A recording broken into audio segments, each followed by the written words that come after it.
am addressing EDEXCEL IAL chemistry students.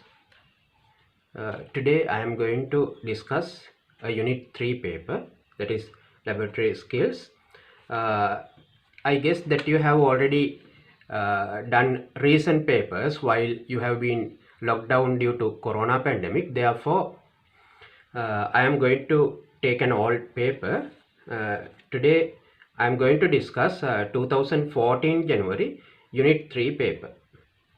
So before starting to listen to this lecture, you have to keep 2014 January Unit 3 chemistry paper with you. Okay, we'll move to the first question. A series of tests was carried out on X, a white solid, which is known to contain one cation and one anion. We'll see how you should approach these questions by analyzing the data. Okay, it's a white solid. Normally, you better guess that there are no transition metals involved in the unknown compound once it is white. There may be exceptional cases. For example, we'll take CuI, cuprous iodide, is white in color, even though there is a transition metal here. Another one, titanium dioxide, TiO2, is white in color. Another one, manganese 2 hydroxide, is a very pale pink, virtually white in color. There are some such cases which are white in color even though transition metals have involved in the compound. But by ignoring these rare cases, normally we can guess that there are no transition metals involved in the unknown compound once the compound is white in color. So we'll see how to analyze the question. A series of tests was carried out on X, a white solid. Most probably there may not be transition metals involved here, which is known to contain one cation and one anion. One cation and one anion means one type of cation and one type of anion. Then simple A. X gave a pale green color in a flame test. You know, when a green color is observed in the flame test, you may guess that it is Ba2 plus or Cu2 plus. Here Ba2 plus shows a pale green color. The green color shown by copper ion is somewhat intense. The green color is somewhat intense, more intense than Ba2 plus. Therefore, when the pale green color is seen in the flame test, it should be Ba2 plus. So the answer here is Ba2 plus. Then read the question. Give the name or formula. Name or formula. Therefore, you have the right to write both, either the name or formula. So the cation is Ba2 plus, or else you can write the name also. Then part B, when dilute nitric acid was added to a sample of solid X, no reaction occurred. Suggest the name or formula of an anion that could not be present in X. Okay, when analyze that, you know that strong acids like HNO3, nitric, sulfuric, like strong acid HCl, HBr, these strong acids undergo complete ionization in aqueous medium.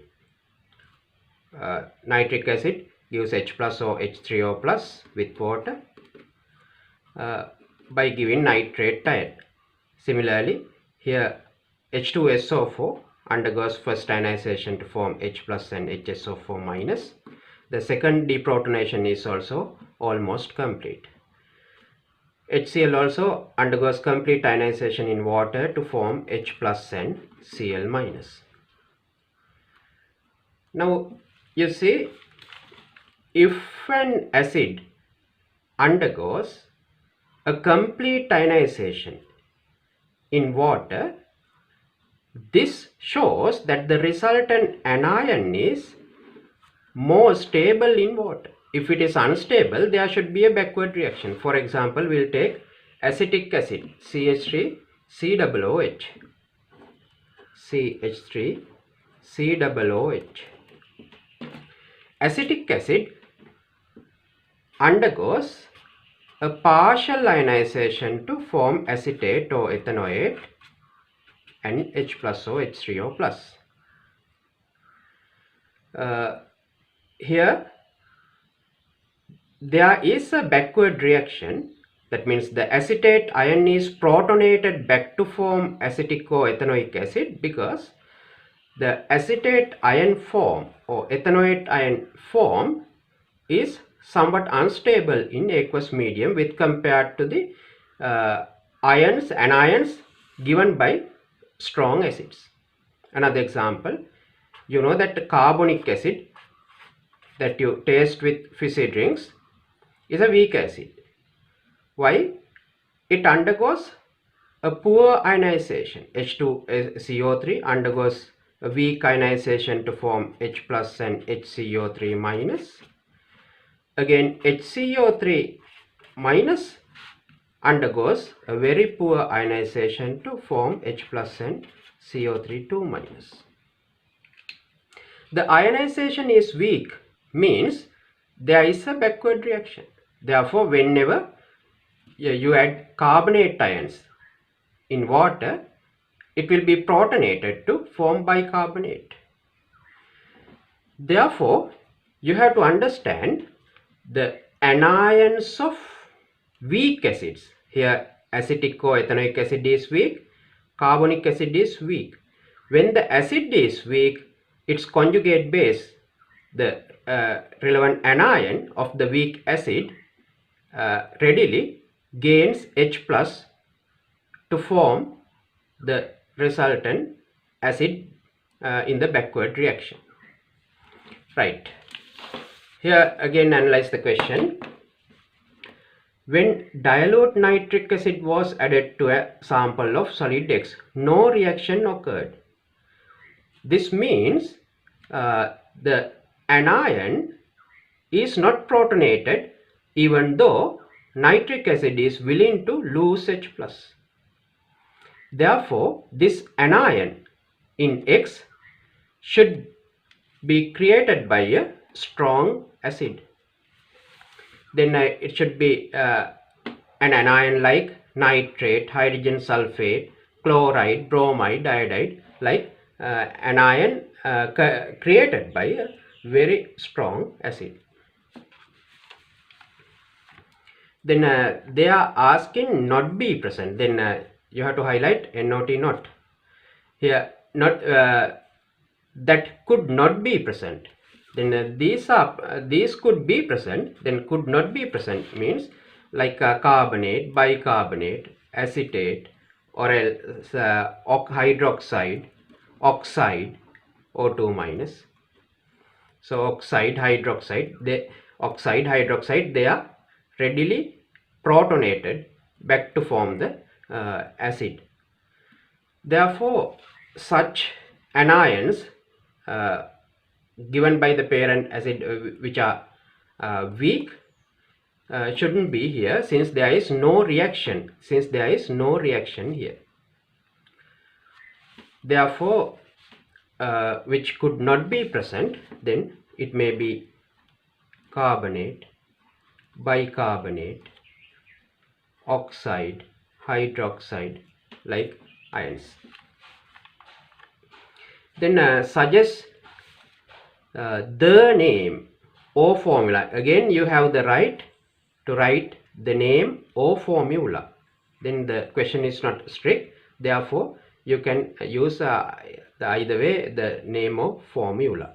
So you have to write only one of an anion. So you have to write carbonate or bicarbonate, oxide or hydroxide, like one of these ions. Then part C. Dilute nitric acid was added to an aqueous solution of X, and then aqueous silver nitrate was added to the mixture. A white precipitate formed, which dissolved in dilute aqueous ammonia. So this is a very common question in AS. Here you should know that the solubility of silver halides.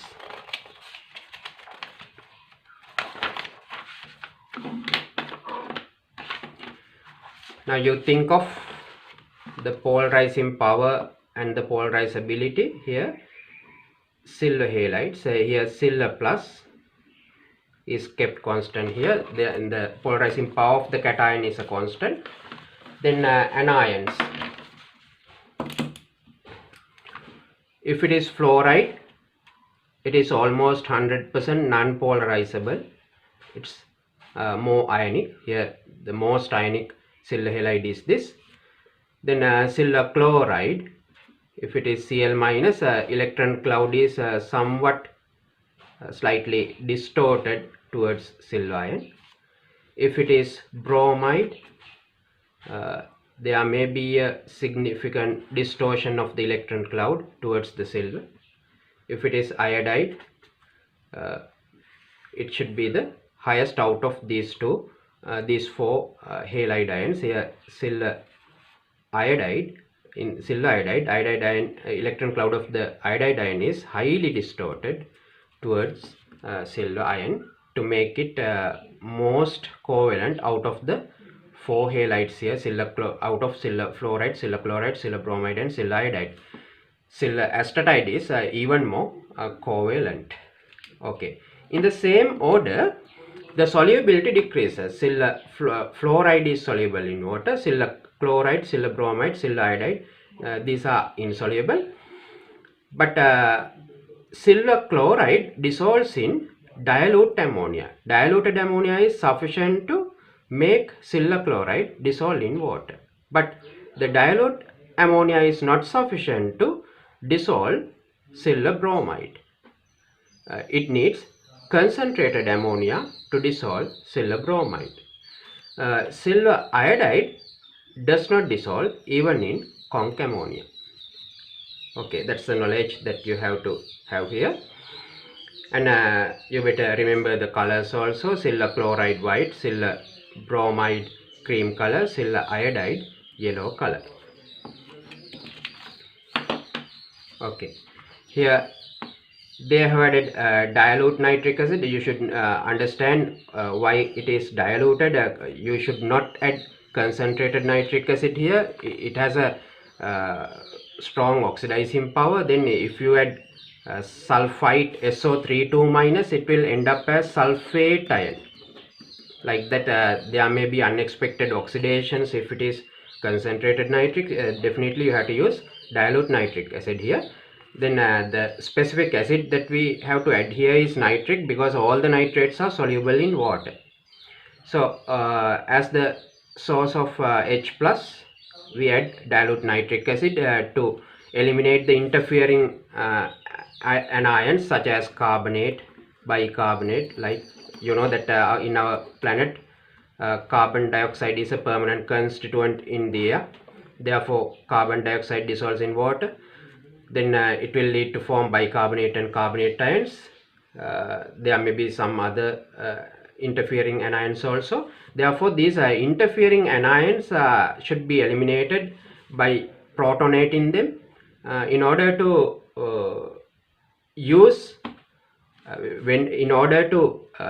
protonate it, the best acid that we have to use is HNO3, because the anion does not interfere again. for this precipitation, because all the nitrates are soluble. Therefore, you should understand why it is diluted and why only nitric acid is used here. Then dilute nitric acid was added to an aqueous solution of X, and then aqueous silver nitrate. Then we expect silver halide to be precipitated here. The precipitate is white in color.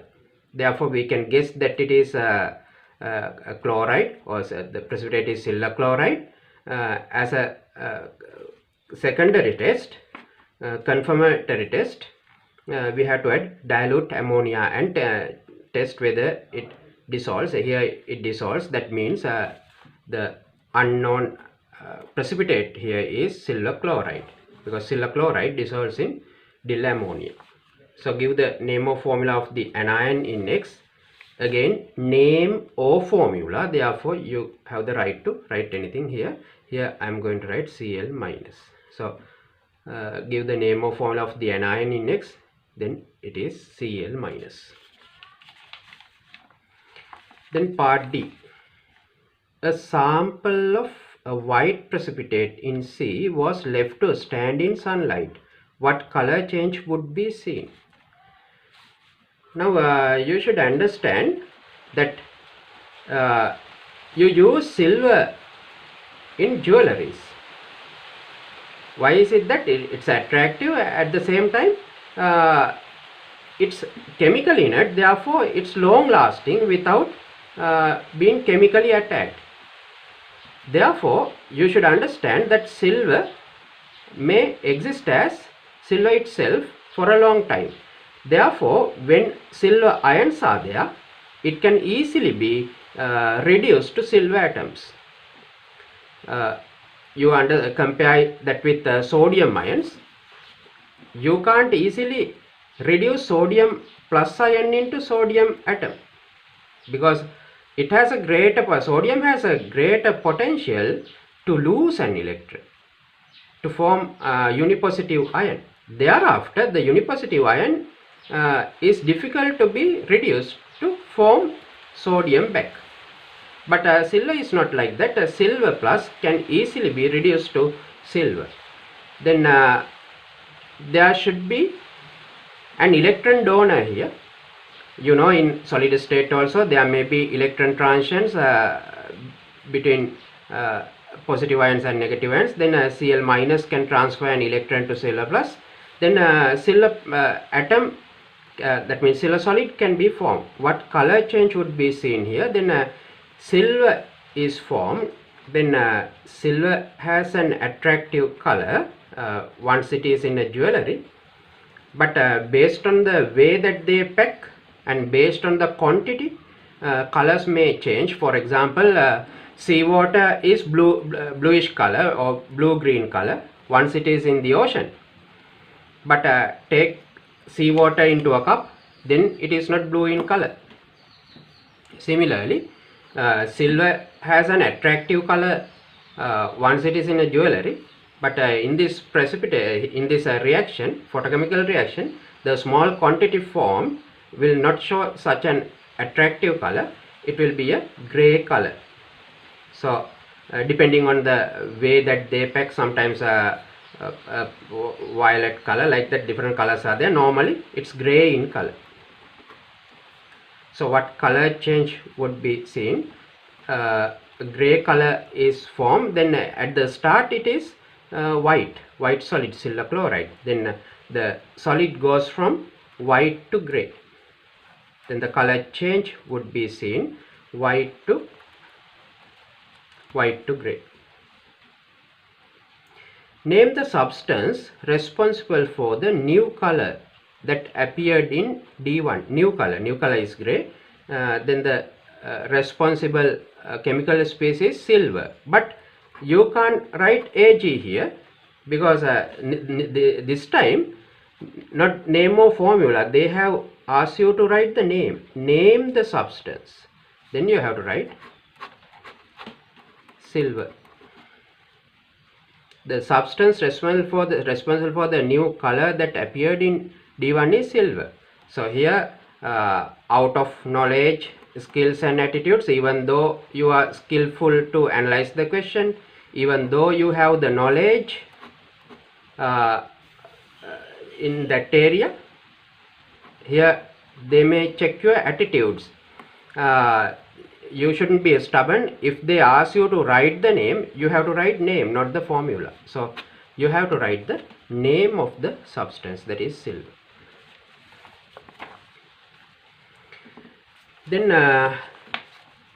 dilute sulfuric acid was added to an aqueous solution of X. Now you analyze what ions are there in that aqueous solution of X. Already you know that cation is Ba2+. An ion present here is Cl-.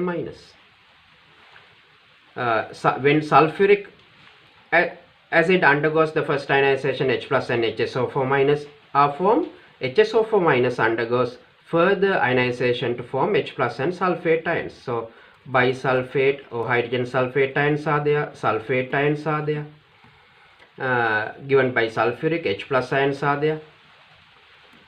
Then barium ions are there, chloride ions are there. Then there are frequent collisions among those ions. If there is no precipitation takes place, then they will move here and there in the medium. But here you know that when barium ion and sulfate ion collide each other, the white precipitate barium sulfate is formed. Then what change would be observed? A white precipitate. White precipitate is formed. Write an equation for the reaction in E1, include state symbols. If you write the ionic equation by ignoring the spectate ions, here Ba2+ aqueous plus sulfate 2- aqueous from sulfuric acid join together to form BaSO4 solid.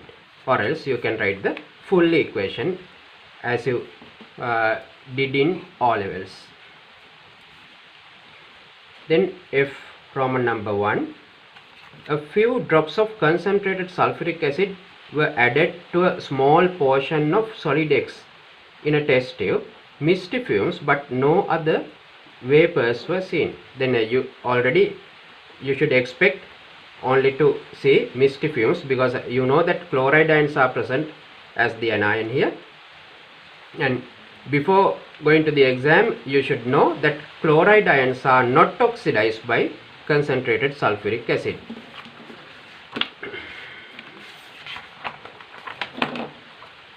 Okay, here normally we take 3 halide ions here, chloride, bromide and iodide. When concentrated H2SO4 is added, it cannot oxidize Cl-, but it oxidizes both Br- and I-, because sulfuric is a very strong acid, very strong dehydrating agent, but a moderate oxidizing agent. It has a certain potential to oxidize something else, but it's not very much high, just like sulfuric or potassium potassium dichromate or potassium permanganate. Therefore here the highly electronegative chlorine, when gains electrons to form Cl-, that Cl- cannot be oxidized by sulfuric acid under normal conditions. Therefore here you have to expect only the protonation of Cl- to form hydrogen chloride gas.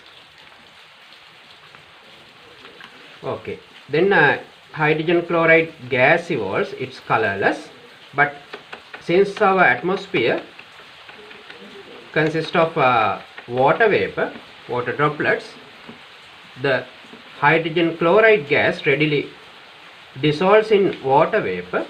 Thereby you can see misty fumes. So misty fumes but no other vapors were seen. Identify these fumes by name or formula. Again, name or formula. Therefore you better write formula. It is easy. HCl. If you write the name, not hydrochloric acid, better write hydrogen chloride. it's debatable. Once a student can argue that once hydrogen chloride has dissolved in water droplets in the air, it can be regarded as hydrochloric acid. That's true, but it's negligible, the amount of water here. Therefore, it's better to write hydrogen chloride or HCl. Problem number 2. Describe a further chemical test to confirm the identity of the gas responsible for the misty fumes. Then the most common experiment that you do in a lab is to make it to react with ammonia. Therefore, you can take the lid of a concentrated ammonia bottle and keep it nearby. Then you can see a white smoke of ammonium chloride, or dip a glass rod in ammonia, then take it out and keep it above the test tube evolving HCl, then white smoke can be seen. Give the expected results, test and result. Then the test is keep the lid of conc ammonia bottle nearby, then the result is white smoke. White smoke is formed.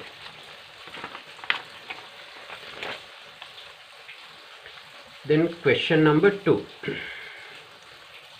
The skeletal formulae of two compounds with molecular formula C6H12O are shown below. One is cyclohexanol, cyclic alcohol. Other one is hex-5-ene-1-ol, unsaturated linear alcohol. Simple A. Each of the compounds reacts when warm with the mixture of potassium dichromate and sulfuric acid. That's true. That OH bonded carbon of cyclohexanol is a secondary carbon. The OH bonded carbon of unsaturated linear alcohol is a primary carbon. Both primary carbon and secondary carbon can be oxidized. That means primary alcohol and secondary alcohol can be oxidized by acidified potassium dichromate. So what color change is seen during this reaction?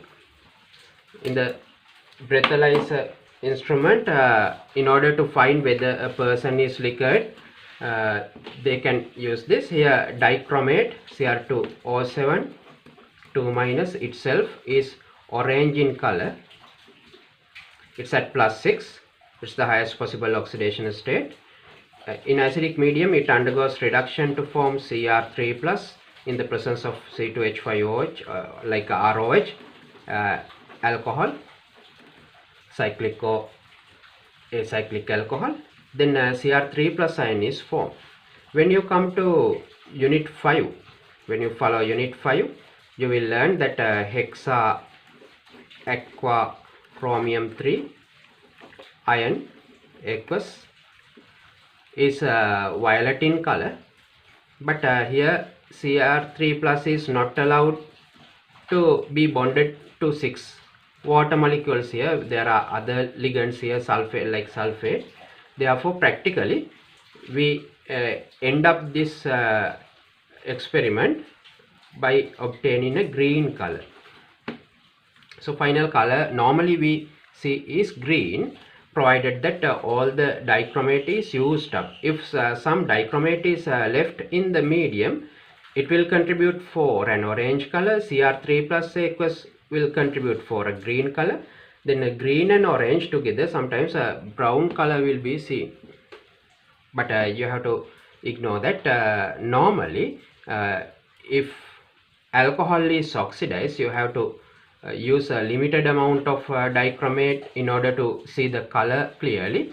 Then there is no interference exerted by the dichromate oxidizing agent. Then orange to green is the normal color change we expect in this reaction. So from orange to green is the color change. One of the compounds forms a carboxylic acid when it is heated under reflux with a mixture of potassium dichromate 6 and sulfuric acid. You know that this cyclic alcohol oxidizes to a ketone, cyclic ketone, but this acyclic compound hex 5-in-1-ol can undergo oxidation with the aid of potassium dichromate. Then finally it will be a carboxylic acid. So one of the compounds means hex 5-in-1-ol ends up as a carboxylic acid, unsaturated carboxylic acid. Okay, give the structural formula of the carboxylic acid. You have to assume that the CC double bond is also somewhat reactive, and here heat under reflux means continuously it is attacked by chemical species, but still we assume that there is no reaction taking place between these acids or oxidizing agents and the double bond. Therefore you have to keep constant that part. Then 6 carbon atoms are there, 1 2 3 4 5 6. The OH becomes C double OH, and CC double bond remains the same, or else without drawing the skeletal formula you can draw. Okay, then part B of the second question. Under suitable conditions, each of the compounds react slowly with a small piece of sodium to form sodium salt and one other product. Give 2 observations you would make when this reaction occurs. Okay, we'll symbolize it as ROH, the alcohol. You know that O-bonded hydrogen of alcohol is acidic enough to react with sodium. Actually this is not an acid base reaction, this is a redox reaction. Sodium undergoes oxidation, the delta plus hydrogen here undergoes a reduction. Sodium undergoes oxidation, OH undergoes a reduction. It's a redox reaction, but if this O-bonded H is acidic, then it can break the OH bond heterolytically by donating H plus. Thereby it can oxidize sodium to sodium plus. Therefore, in order to occur this redox reaction between sodium and alcohol, the O-bonded H is acidic enough to react it at room temperature. Okay, then when ROH reacts with sodium, sodium loses only 1 electron, then H plus gains that electron to form H atom. H atoms are unstable, therefore 2 sodium, 2 ROH, then H2 gas evolves, RO minus and Na plus 2 ions are formed. Here we'll see the observations. They are asking the observations. You can see that hydrogen gas evolves, then effervescence can be seen. Then one answer is effervescence. Effervescence can be seen. The other main observation is disappearing of the silvery metal. Sodium is a silvery metal. When this piece of sodium is put in alcohol, the size of the silvery solid decreases in size and finally it disappears. So the main 2 observations are effervescence can be seen and the silvery solid decreases in size and finally disappears. So the piece of sodium decreases in size and finally disappears. Other than these 2, if they ask you to write 3 observations, the third observation which may occur here is the precipitation of the sodium salt of this alcohol. You can see that there is a bulky nonpolar group and terminal ionic parts. But when we take the alcohol itself, other than this OH group, it's non-polar. That polarity may not be sufficient to dissolve this ionic compound. Therefore, fraction of the sodium salt will dissolve. Another fraction will stay as a solid. But here only a small piece of sodium has been added. See, small piece of sodium has been added here. Therefore, I guess that it totally dissolves in the respective alcohol. Therefore, the two main observations are effervescence can be seen and the silvery metal decreases in size and finally disappears. Then part C, hex 5-ene-1-ol can be distinguished from cyclohexanol by its reaction with aqueous bromine. You know that aqueous bromine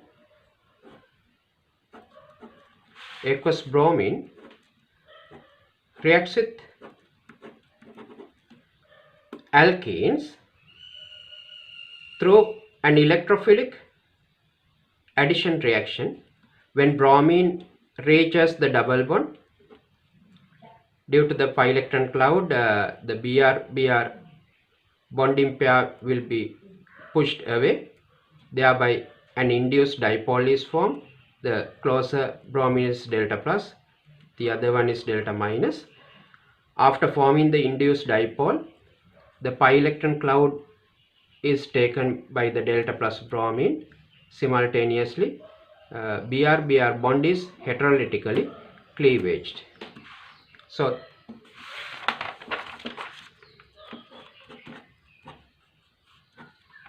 this Br may bond to the primary carbon, then a secondary carbocation is formed. Normally this carbocation is stabilized by forming a bromonium ion, because bromine has lone pairs. They can one of the lone pairs can overlap with the empty p orbital here of the carbocation. If I ignore that, here terminal carbon has bonded to Br, then a secondary carbocation is formed. Thereafter, two nucleophiles are there to compete each other to bond with the carbocation. One is the water, solvent water, the other one is Br minus formed in the reaction. You know that C of water is there being the solvent, very negligible quantity of Br minus is there. Therefore, it's most probable to react the carbocation with water here. Then after the donation of a lone pair to carbocation, it will be deprotonated. Then it will end up as an OH group.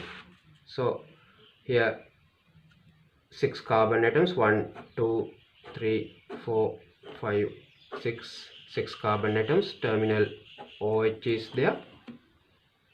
Then this carbon Br, the second carbon most probably OH group. So 6 bromo hexane 1,5-diol will be the major product based on your scope, based on your syllabus. There may be out of syllabus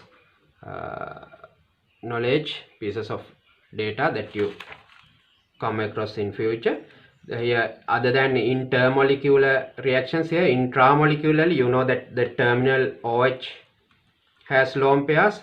It's a big tail, longer tail. If it bends, it can interact with the carbocation here, thereby intramolecularly there may be reactions. You have to ignore those. Within your syllabus, you should understand the primary carbon should be bonded with bromine, then a secondary carbocation is formed. The secondary carbocation is attacked by both water and Br minus, but water concentration is very much high with compared to Br minus. Therefore, most probably water will donate a lone pair to the carbocation or to the bromonium ion. Then water is deprotonated to form an alcohol here. Therefore, it's a diol because initially there was an OH group. So the major product should be 6-bromo hexane 1,5 diol. Then what color change would be seen in this reaction when hex 5-ene-1-ol is used? Bromine water. Based on the concentration of bromine, different colors will be shown by bromine water. At an average concentration, bromine water will be orange in color. If bromine concentration is too high, it will move towards red. If the bromine concentration is too low, it will move towards yellow or yellow brown, yellow orange, pale yellow color. Anyway, average one is orange. So initially orange. If it is totally used up, finally it should be colorless. Then the color change should be orange to colorless. Then complete the skeletal formula below to show the product of this reaction. Then the major product that you come across within your syllabus is 6-bromo hexane 1,5 diol. This is the structure.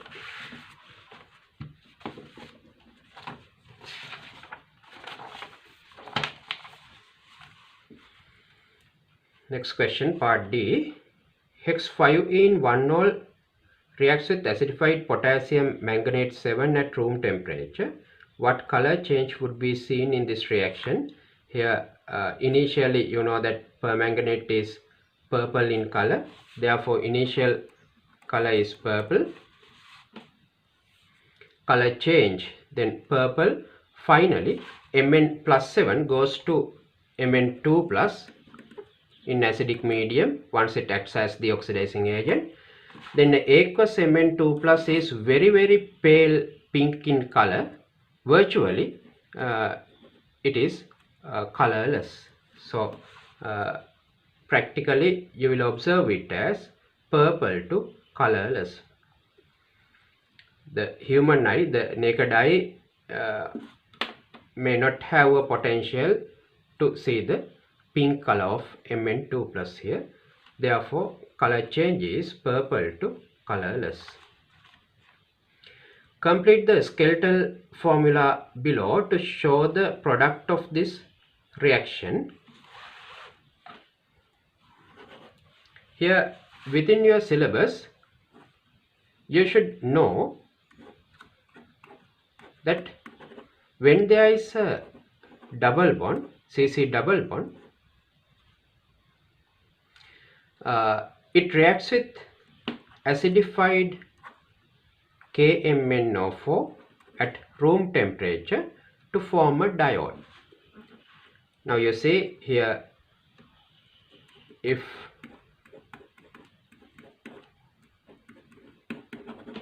this is another carbon, the terminal carbon gains electrons from 2 hydrogen, therefore it is at -2. The other carbon of the double bond gains an electron from hydrogen side, therefore it is at -1 oxidation state. If it is oxidized to form a diol by breaking part of the double bond, pi bond, then H, OH, here H, R and OH.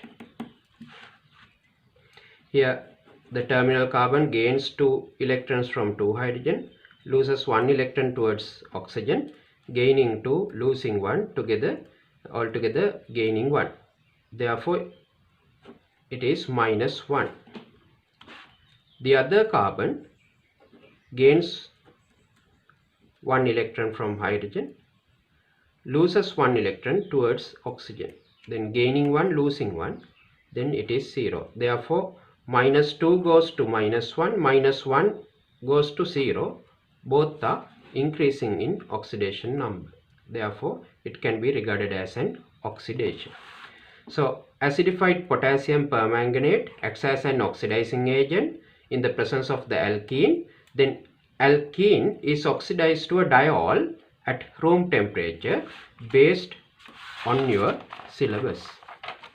But you should, after levels, you should understand that potassium permanganate, acidic potassium permanganate, is a very strong oxidizing agent even at room temperature. It may not stop at diol, provided that very mild conditions haven't been applied here.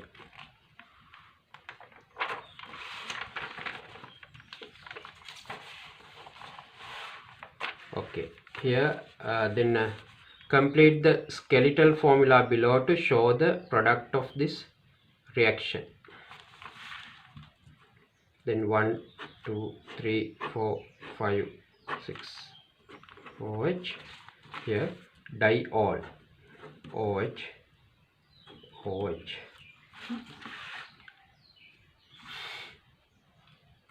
Then hexane 1, 2, 6 triol is the product.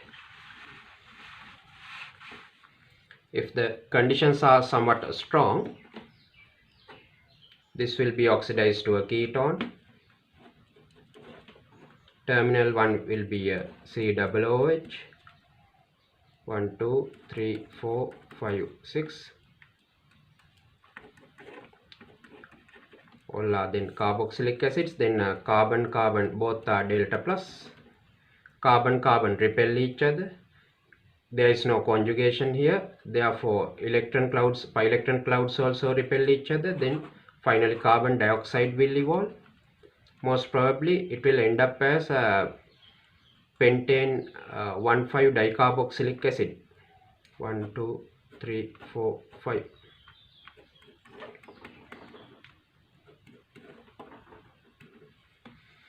So potassium permanganate is a very strong oxidizing agent, but within the syllabus you should agree that the double bond ends up as a diol at room temperature when acidified potassium permanganate is added.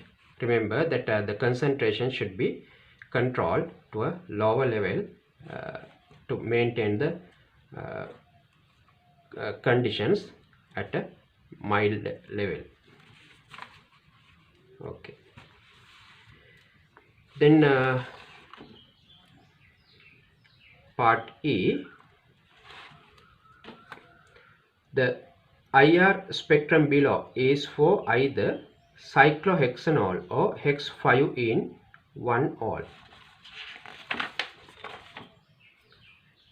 For each of the two compounds, is this the IR spectrum? It's a question. Then you have to go through the spectrum here. The broad peak for the OH group is common for both. Then you shouldn't worry about the OH band, the band for the OH group in the IR spectrum. We have to find whether there is a peak for CC double bond or not.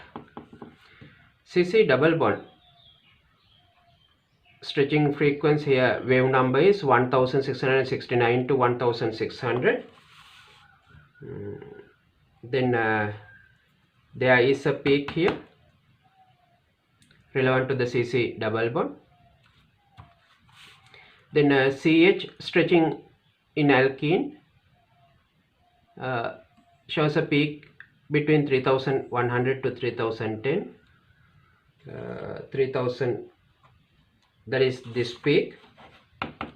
Therefore these peaks are available here, therefore it should be the alkene, unsaturated alcohol. So spectrum is for hex 5-ene 1-nol. Justification is the two pieces of data here. CC, due to the CC stretch, there is a peak at 1669 to 1600, and there is another peak between 3100 to 3010 cm minus wave number due to the CH stretching of alkene.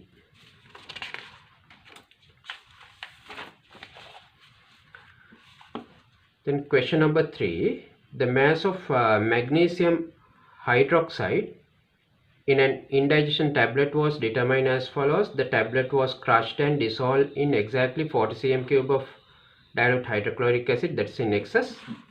The amount of hydrochloric acid remaining was measured by titration with 0.25 m sodium hydroxide solution. 22.8 cm³ of this sodium hydroxide solution was required. Equation has been given. Simple A, Roman number 1. A student suggested using universal indicator for this titration. Why would this indicator be unsuitable? Here you have to understand what an indicator is. Indicator should indicate something. Here this is an acid-base reaction, therefore this acid-base indicator should indicate the exact equivalence point or the end point of the reaction.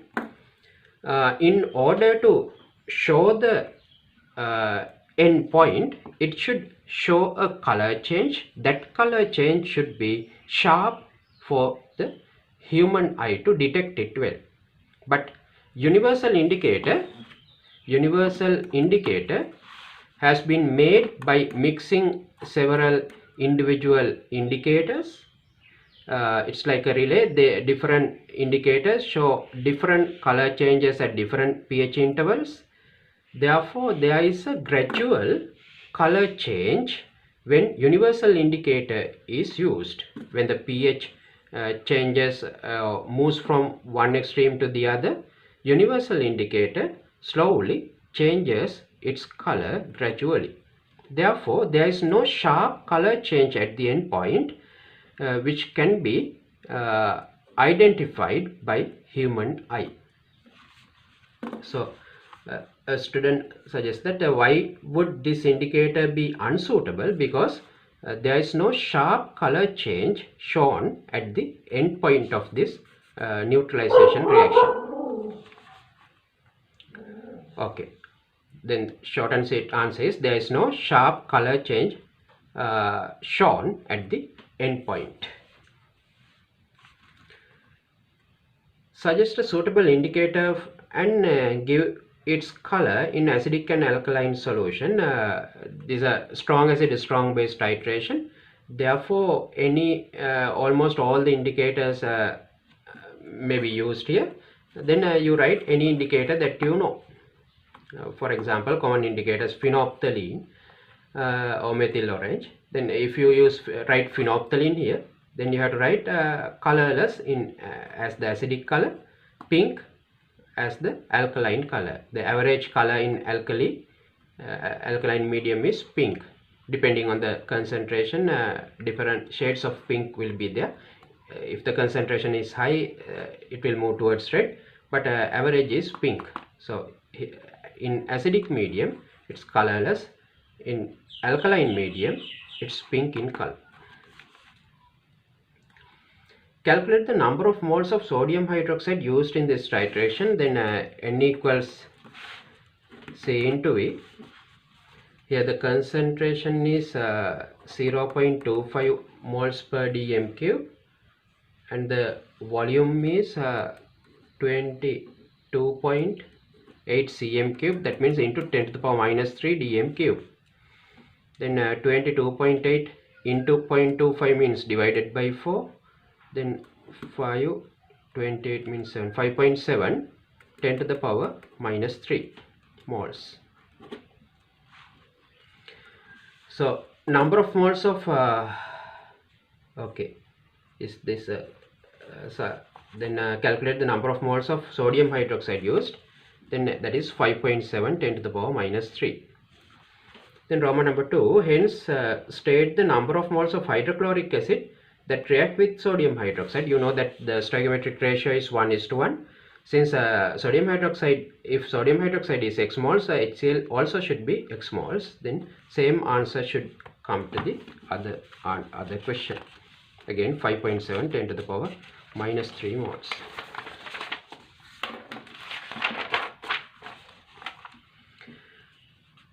The amount of acid added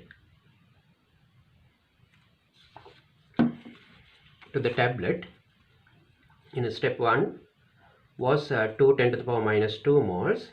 Use this information and your answer to B2 to calculate the number of moles of hydrochloric acid that reacted with the tablet.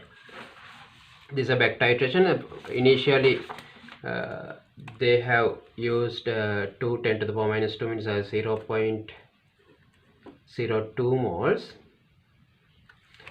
Then what is left after reacting with the tablet is 5.7 10 to the power minus 3, 5.7 10 to the power minus 3 in 0.0057, 0.0057. Now again brush up the story here. 0.02 moles of hydrochloric acid had been added at the start, that is in excess. Then a certain amount of HCl should be used to react with the tablet. The remaining HCl is titrated with sodium hydroxide. Then amount of sodium hydroxide is this, means HCl remaining in the medium is this. So initial total amount minus this means the amount reacted with the tablet.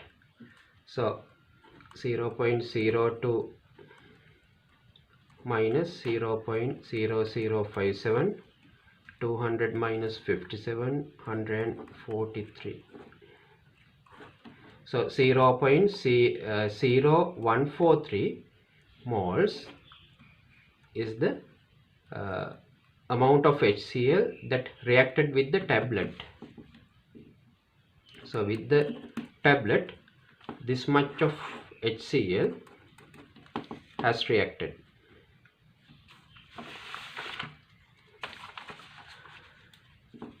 Then calculate the number of moles of hydrochloric acid that reacted with the tablet.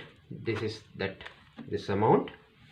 Then Roman number 4, the equation for the reaction of magnesium hydroxide in the tablet with hydrochloric acid is shown below. Calculate the mass of magnesium hydroxide in the tablet. 3 significant figures. Okay, here HCl, you know that the stoichiometric ratio between magnesium hydroxide and HCl is 1:2. Therefore, if 0.0143 moles of HCl has reacted with magnesium hydroxide, this divided by 2 is the number of moles of magnesium hydroxide.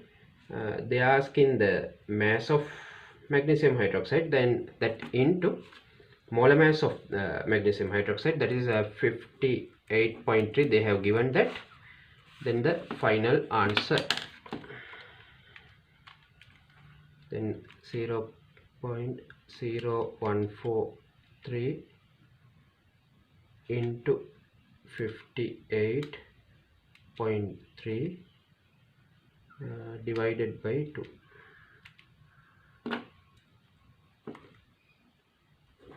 0.416845.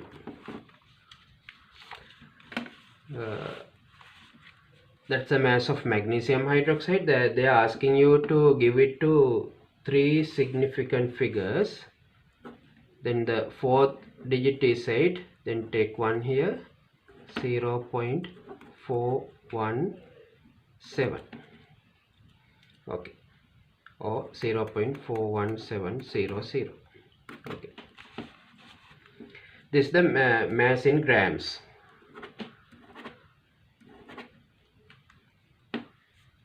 Calculate the mass. Okay. Next question.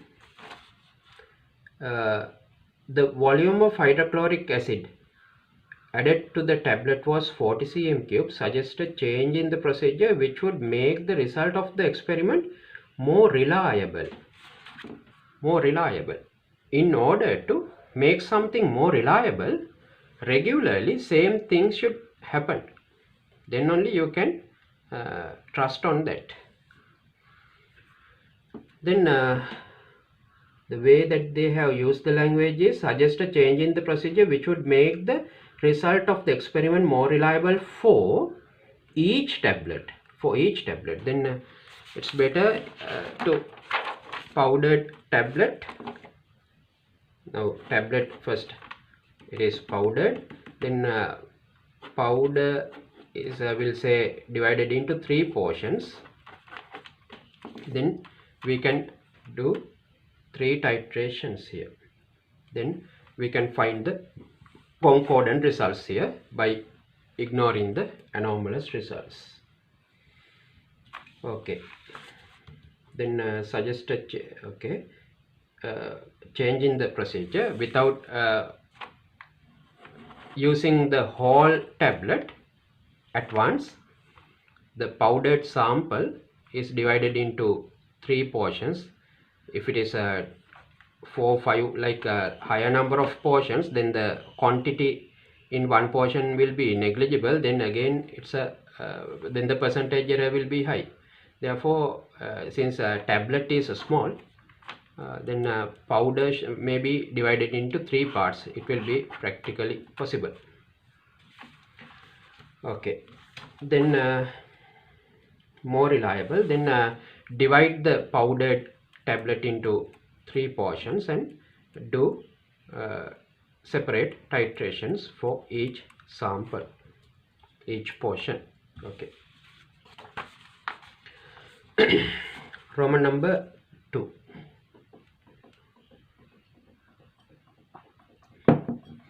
The hydrochloric acid was measured using a burette. Each time the burette was read, the error was plus or minus 0.05 cm cube.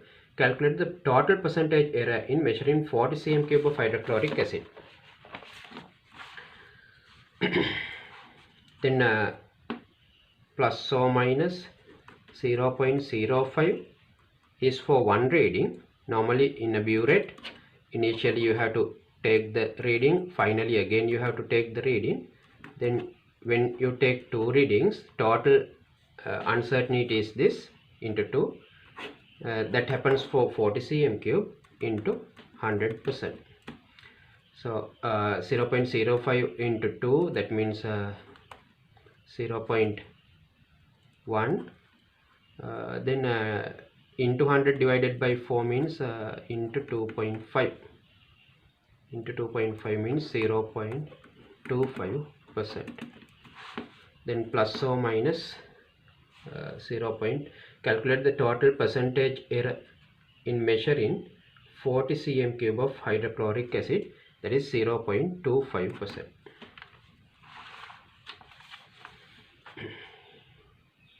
When next question, part D. When an indigestion tablet reacts with hydrochloric acid in the stomach, it is important that the reaction is not too exothermic. You know, if it is too exothermic, the patient will fall into a trouble when huge heat is generated in your stomach. Therefore, before administrating, you have to check whether it gives out an unbearable heat here. The enthalpy change of this reaction can be determined by reacting magnesium hydroxide with excess hydrochloric acid in an insulated container and measuring the maximum temperature change.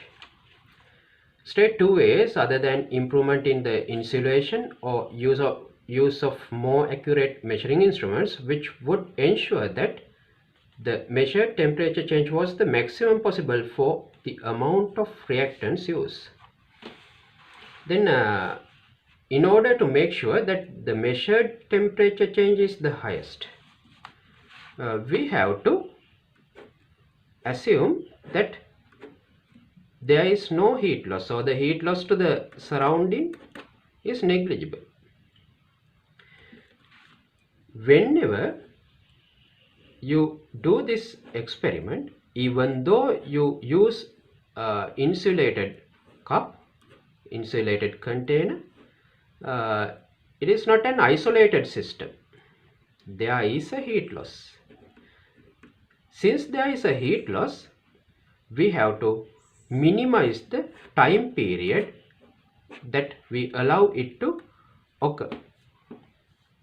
So how to make the reaction faster? You think the reaction is between magnesium, there may be more than one chemical substance in this indigestion tablet, but here we have to limit to magnesium hydroxide. Here they say that magnesium hydroxide is there. Then magnesium hydroxide reacts with HCl to form magnesium chloride and water. Here when we think of the physical states, here magnesium hydroxide is less soluble in water. We'll say that it is insoluble, then solid. Hydrochloric acid, hydrogen chloride, is readily soluble in water to form hydrochloric acid. Magnesium chloride is soluble in water, and this is liquid.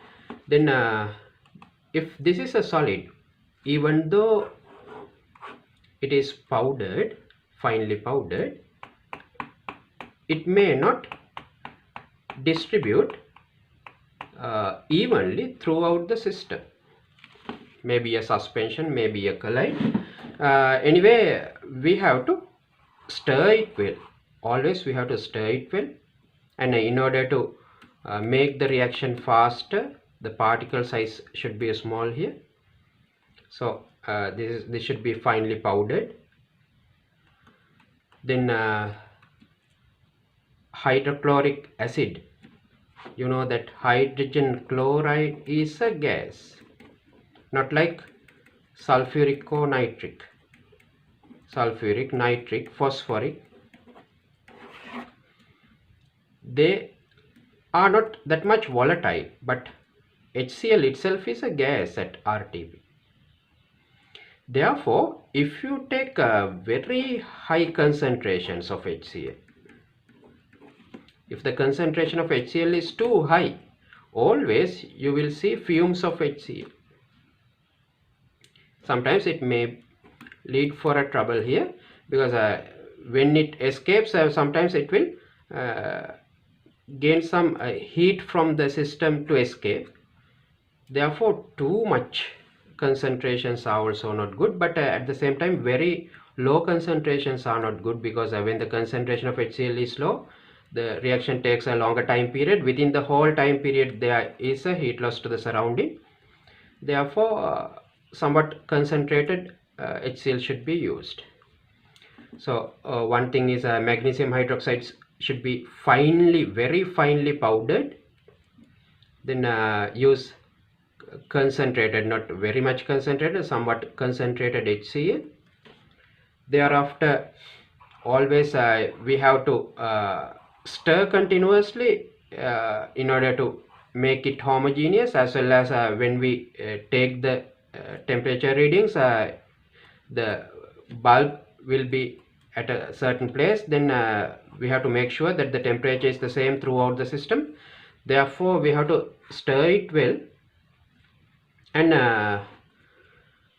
when we they say that hydrochloric acid is used in excess. Say, enthalpy change of this reaction can be determined by reacting magnesium hydroxide with excess of hydrochloric acid. Excess does not imply a sea of hydrochloric. If the volume of hydrochloric is significantly, unnecessarily very much high, then you can understand not only HCl, water, mass of water is also high now. Then water has a very high specific heat capacity. Then the heat energy given out will be used by a large mass of water here. Then the temperature delta T, temperature rise will be less.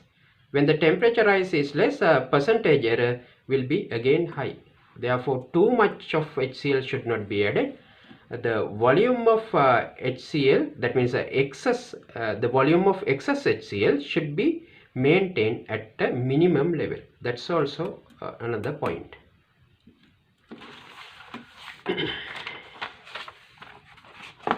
Another one, practically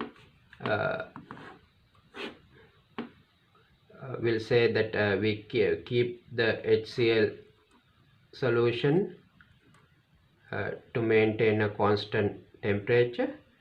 Thereafter, when we mix magnesium hydroxide and HCl, there is an increase in temperature. Again, after reaching the maximum, the temperature will decrease because due to the heat loss. Then we have to generalize that heat loss throughout the time period, starting from the mixing. Through the extrapolation, we may be able to minimize the error here. Actually, cooling line, it's not a line, it's a curve. There is no constant gradient here, but we may assume here that it's a straight line up to a certain distance. Then by using a ruler you can extrapolate it to the starting point of the reaction. Okay, they are asking only 2 points here. Then out of the points we discussed, you have to write 2 points here. State 2 ways other than improvement in insulation or accurate measuring instruments which would ensure that the measured temperature change was the maximum possible for the amount of reactants used. Okay, then extrapolation can be used here. Maximum the excess HCl volume of the excess HCl should be at a minimum level. Magnesium hydroxide should be powdered well. Then HCl concentration should be high, not too high, anyway high. Continuous stirring should be there. Then you better write any 2 points here.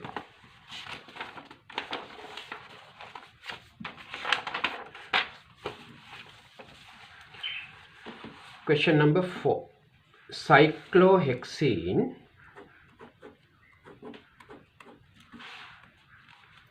can be prepared from cyclohexanol.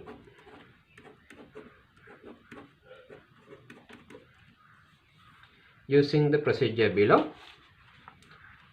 Place 0.1 mole of cyclohexanol, 0.1 mole of cyclohexanol in a flask and add about 4 cm cube of phosphoric acid, H3PO4.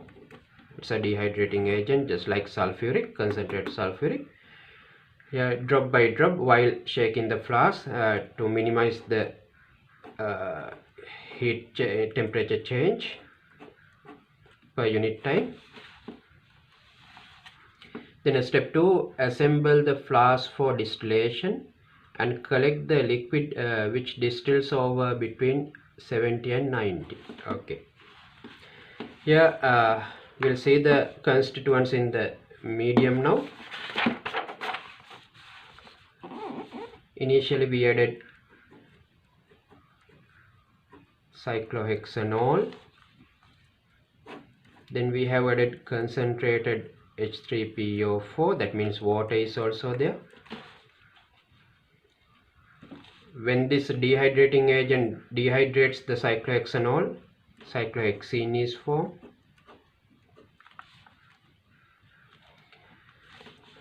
Thereafter they are going to distill the system and collect the liquid which distills over between 70 and 90 degrees Celsius, between 70 degrees and 90 degrees Celsius. You know that phosphoric acid can form strong hydrogen bonds. There are 3 OH groups. PD attractions are there. Dispersion forces are also strong. Therefore, in the distillation, there is no significant fraction of phosphoric acid escaping. We can ignore that. Then phosphoric acid should have a higher boiling point because it should have very strong intermolecular attraction forces. Not only that, it ionizes in water, then P double bond O minus OH. Through partial ionization, ions are formed, then ion dipole interactions are also there. Then we can assume that between 70 and 90 degrees Celsius, majority of phosphoric acid is left in the initial container. It will not escape. Then cyclohexanol, you know that ethanol C2H5OH boils at around 78 degrees Celsius. That is ethanol, only C2H5 is there. Here cyclic C6H, here C6H9 is here 2, 4, 6, 8, 10, 11. C6H11 is there. Then this bulky group creates strong dispersion forces. Therefore, boiling point of cyclohexanol should be significantly greater than 78 degrees Celsius. It may be around 160. Therefore, cyclohexanol will not escape. Only a negligible fraction will escape in the distillation. Phosphoric acid will not escape. Then water will escape because boiling point of water is 100. Then 70 to 90 means a significant fraction of water will escape. Cyclohexene, you know that petrol boils between maybe 80 and 90, somewhere between 80 and 90. Octane, heptane like molecules boils off at between 80 and 90. Here 6-membered ring is there in cyclohexene. Therefore it will boil around 80. Here the distillation occurs between 70 and 90. Therefore cyclohexene will escape completely. Therefore, in the receiving flask, you should expect cyclohexene plus water as the main constituents. So, in the distillate, you will find cyclohexene and water as main constituents. That's the first distillation. Thereafter, in step 3, add the distillate to an equal volume of saturated solution of sodium chloride.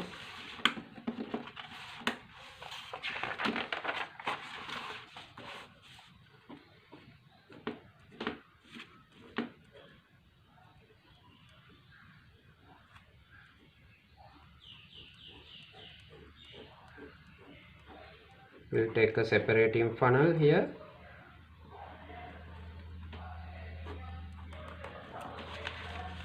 Saturated solution of sodium chloride. Sodium chloride concentration is high, then it will be the lower layer. Add distillate to an equal volume of saturated solution of sodium chloride. Here top layer should contain cyclohexene as well as water. You know that in osmosis also water is absorbed once the other system has a greater concentration of solute or solutes. Here water will migrate to sodium chloride layer, but cyclohexene is not allowed because cyclohexene is almost 100% non-polar. There may be distortions due to the pi electron cloud here, but it's normally non-polar. Water is a polar medium. Other than that, ion dipole interactions are there in the sodium chloride solution. Therefore, this non-polar cyclohexene will not be allowed to migrate to the aqueous layer, even though just water is there. Here the spaces between water molecules have been occupied by Na plus and Cl minus, then the chance becomes even less for cyclohexene to migrate into the aqueous layer. So therefore you should expect if X parts per million of cyclohexene can migrate to water, pure water, then cyclohexane only Y parts per million may migrate into sodium chloride solution. Then Y should be very much less than X, because the spaces have been occupied by Na plus and Cl minus between water molecules. Therefore we expect cyclohexene will remain in the upper layer. Water will migrate to the sodium chloride layer. There may be traces of water here, but majority of water will migrate to the sodium chloride layer. Now the purity of cyclohexene is higher here at the third step. Then the fourth step, transfer the layer containing cyclohexene into a small flask. Then the cyclohexene layer is taken into a flask. Transfer the layer containing cyclohexene into a small flask. Add few pieces of solid drying agent to the crude cyclohexene.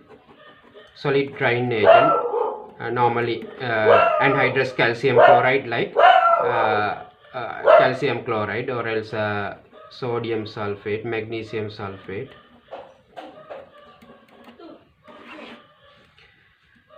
We can use them as anhydrous form. Then at step 3 they say that 2 layers are there. Then water in cyclohexene, majority of water in cyclohexene should have migrated into the sodium chloride layer at step 3, but still there may be traces of water in cyclohexene. Those traces of water here will be absorbed by anhydrous calcium chloride, like drying agents. Then add few pieces of solid drying agent to a crude cyclohexene. Stopper the flask and shake it for few minutes. Then time by time you have to open the tap of the separating funnel to escape the vapor to maintain the pressure. Thereafter in step 5, decant the crude liquid alkene and carry out a final purification in order to obtain pure cyclohexene. Now almost 100% here cyclohexene have been obtained. Its percentage purity is very much high now. In order to make it almost 100% purer, you can do further redistillation. Here we have to redistillate it over a narrow temperature range from either side of the boiling point of cyclohexene. That's the step 5. Then Roman number 1, use the formulae of the reactant and product to deduce the role of phosphoric 5 acid in this reaction. Use the reactant and product. Here reactant is cyclohexanol. Then the desired product is cyclohexene. Then you can understand that water components H and OH have been eliminated to make it cyclohexene. Then phosphoric acid has helped that, therefore it is the dehydrating agent. Here it is not used up in this, it's a catalyst, but here the specific job here is dehydrating agent. Therefore role of phosphoric 5 acid in this reaction role is it's the dehydrating agent. Its job is to protonate the OH group followed by elimination of water. Then a carbocation is formed followed by the alpha hydrogen will be eliminated as H plus to form a double bond here. Anyway, its job is dehydrating agent. It acts as a dehydrating agent here. Roman number 2 suggests the main hazard when using concentrated phosphoric acid in this preparation. Give one precaution which should be taken when using it other than the use of safety goggles and laboratory coat. Here if you take sulfuric here, it's a very strong acid, very strong dehydrating agent and moderate oxidizing agent. Phosphoric acid is not that much corrosive. Anyway, it's also corrosive since it is concentrated. So here the main hazard is maybe corrosive. Then precaution: if it is corrosive, you have to protect your eyes. They have used goggles. Then they have used lab coat. Then your skin is protected. Then you better use gloves. They haven't used that. Give one precaution which should be taken when using it other than the use of safety goggles and laboratory coat. Then the other one is wearing gloves. Wear gloves is the precaution. Part B. A student suggested using the apparatus shown in the diagram below to carry out step 2. Describe 2 ways in which this apparatus must be modified for safe and efficient use in step 2. Safe and efficient. Then assume the apparatus in suitably clamped. Okay. Then here you can see the outlet here. Here side arm round bottom flask is there. The job of the thermometer is to make sure that the desired temperature is maintained at the condenser opening. Therefore, we have to raise the thermometer in such a way that the bulb of the thermometer is at the opening of the opening to the condenser. One thing is that. Then it is efficient. Then you can see that there is no opening here. There is no vent here to equalize the pressure inside and outside. Therefore, you have to keep a vent here. The boil vapor comes out here. The running water cools it. After the condensation, liquid droplets will trickle down here. When it comes down, since it's a liquid now, we can open the tube here to the atmosphere. Therefore, there should be a vent kept here after the between the condenser and the receiving flask. Then the here two ways are. One is raise the thermometer in such a way that the bulb of the thermometer is at the opening to the condenser. One thing. The other one is keep a vent between the condenser and the receiving flask. That vent should be somewhat longer to make sure that the liquefied cyclohexene does not escape.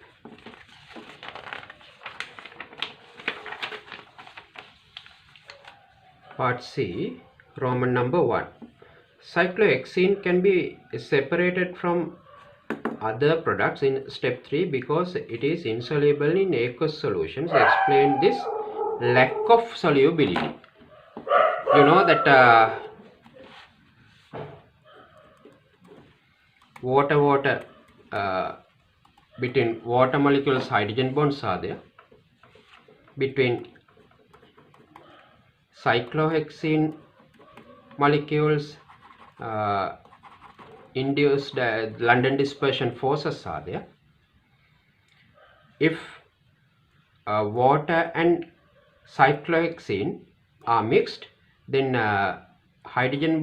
strong hydrogen bonds among water molecules are broken, but that strength cannot be overcome by poor intermolecular attractions created between water and cyclohexene. Therefore, they are immiscible each other.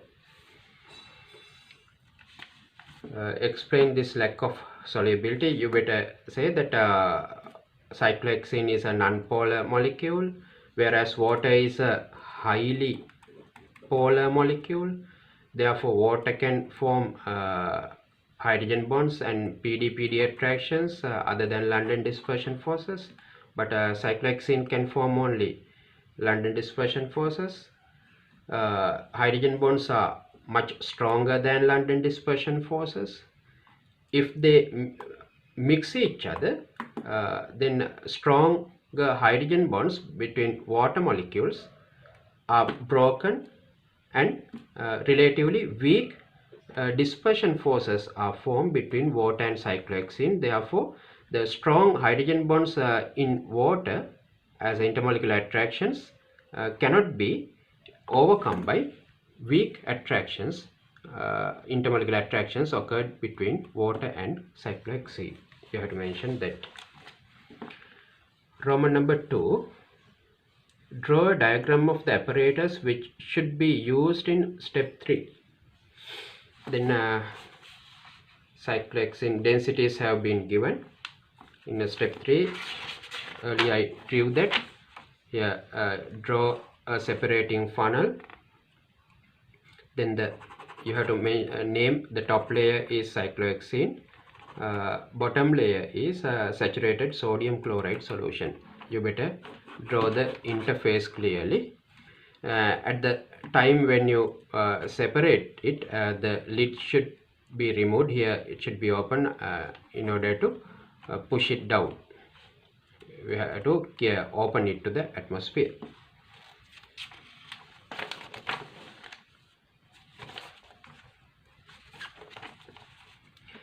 D. Roman number 1.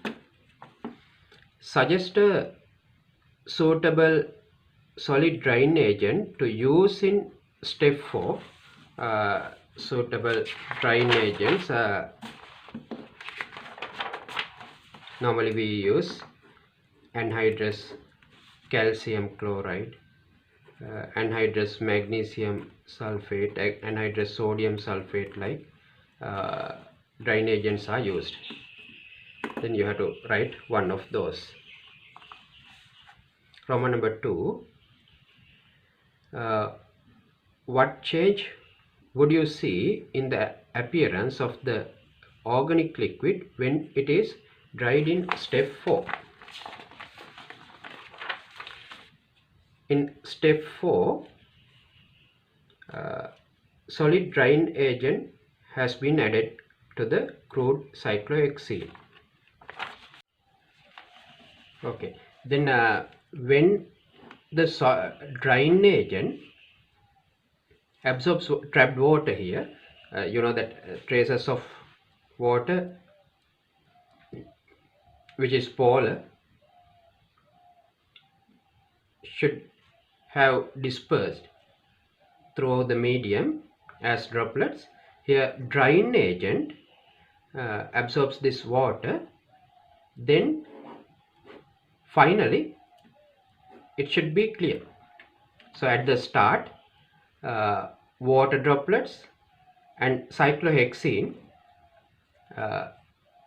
may show different refractive indexes. Therefore when light rays pass through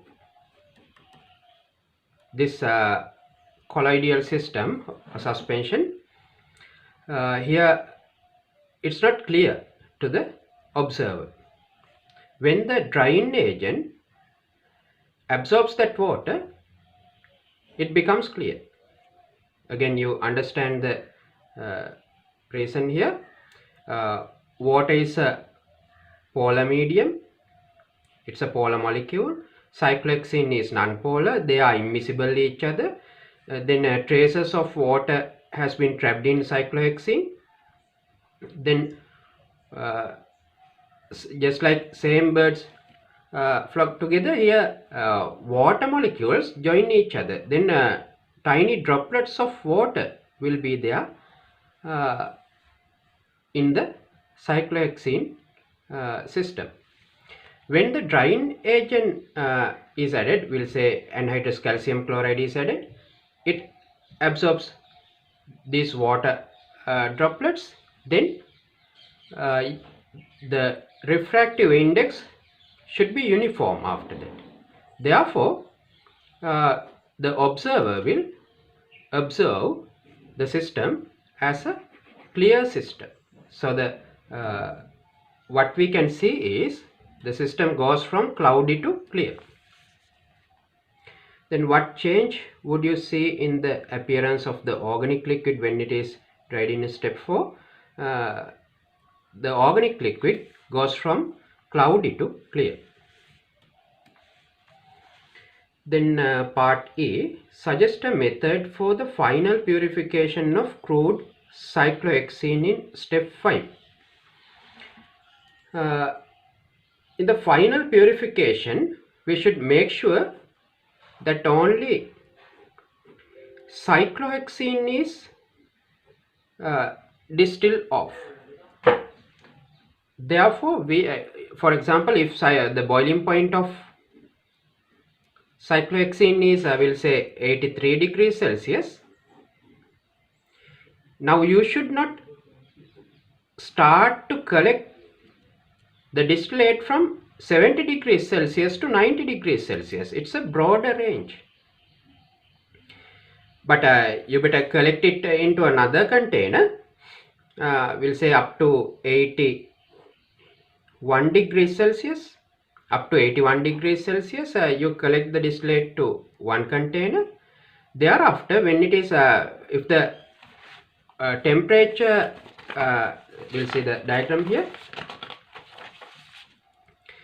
If the temperature at the opening is 81 degrees Celsius, the bulb will, the thermometer will indicate that. Then when the temperature at the outlet is 81 degrees Celsius, you keep a new receiving flask to collect the distillate. Then from 81 to 83, almost only cyclohexene will be collected. If it is not 100% pure, the boiling point will not be exactly 83. There may be a range here. Therefore, we can collect it up to 84 in order to increase the yield.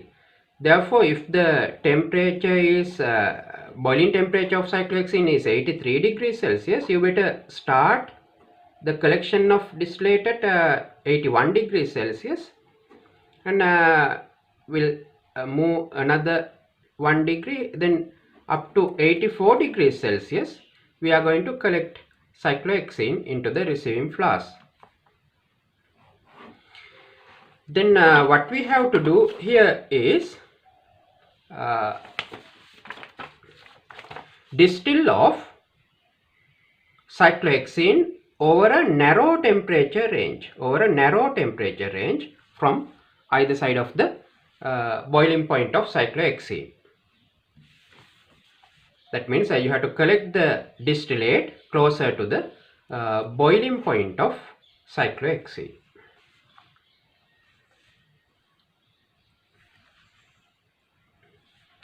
Then part F, calculate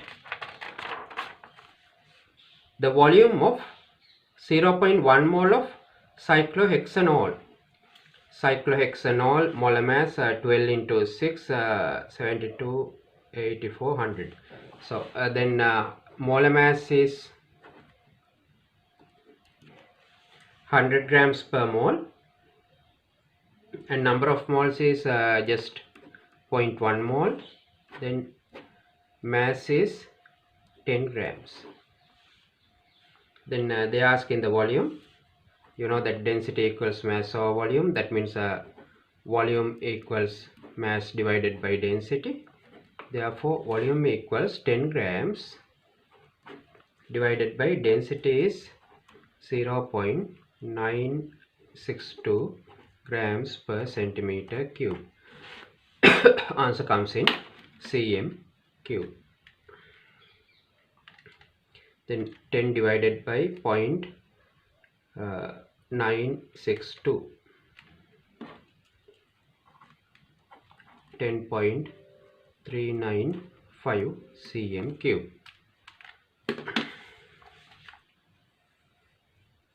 Here there is no specific number of significant figures that they have mentioned. Then 10.395 or 40. Okay, this is the answer for the volume of cyclohexanol. Then Roman number 2, the very last question. After final purification, the yield of cyclohexene was 5.5 grams. Calculate the percentage yield in this reaction.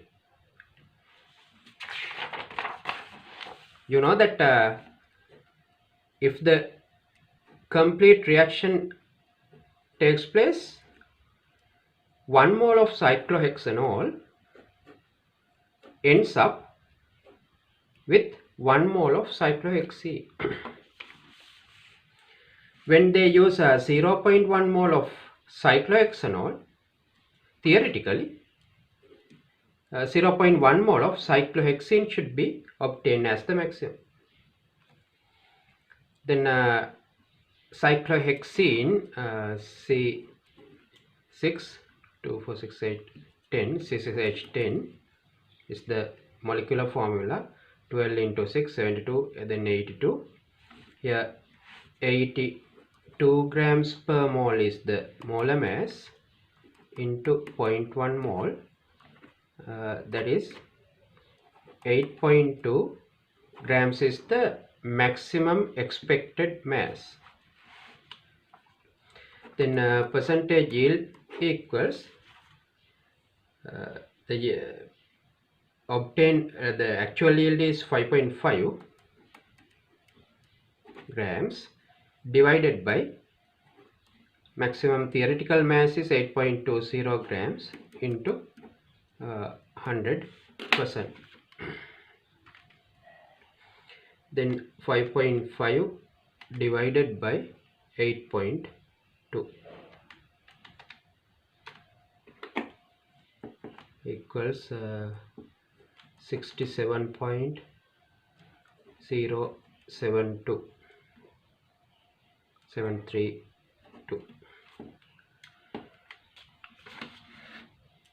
Then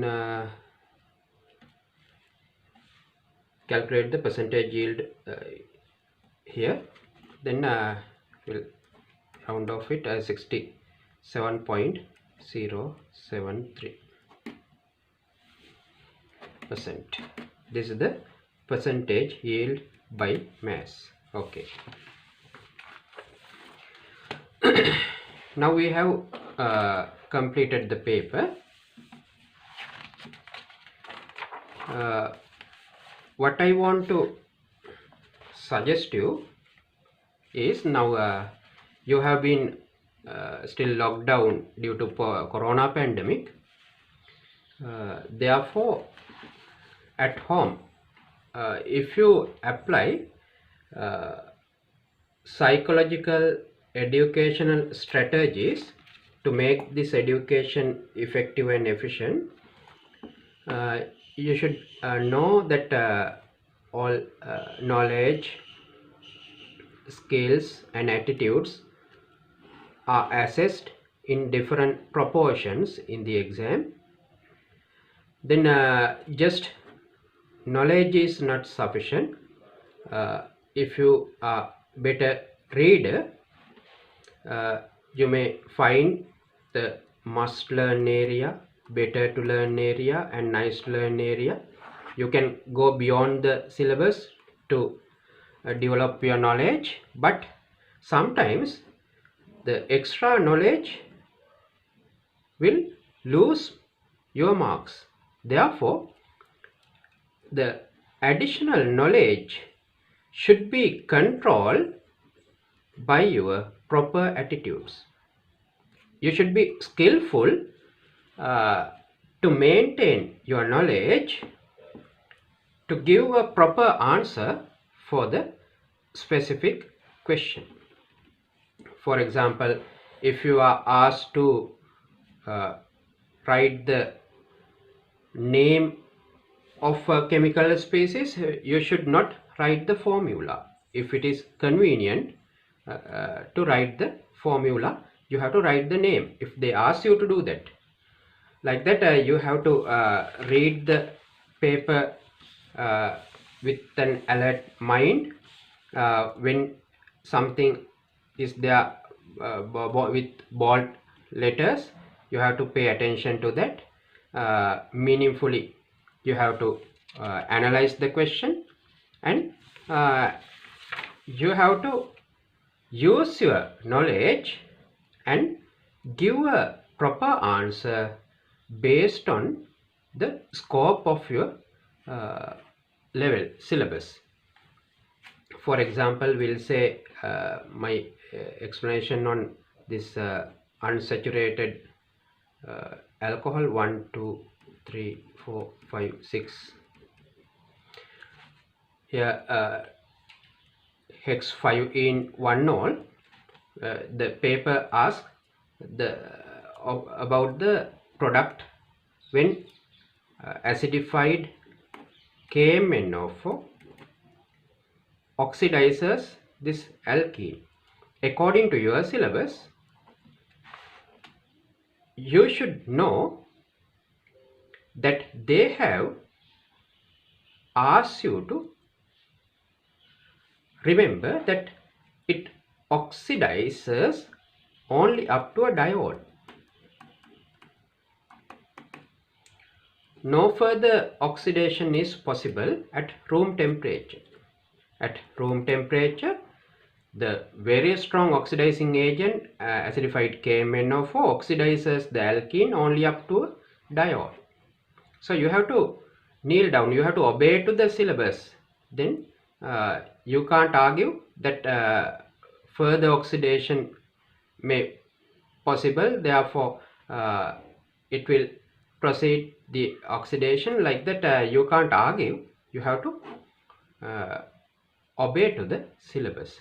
Therefore, you better maintain knowledge, skills and attitudes appropriately, just as that they suggest you. Then how to understand the art of the paper? You have to read the question papers properly, then go through the mark schemes properly. Time by time, you use your recommended textbook to facilitate to understand that. Okay, like that, you have to make this crucial time period effective by undergoing effective and efficient learning styles. Okay, I am going to wind up the discussion.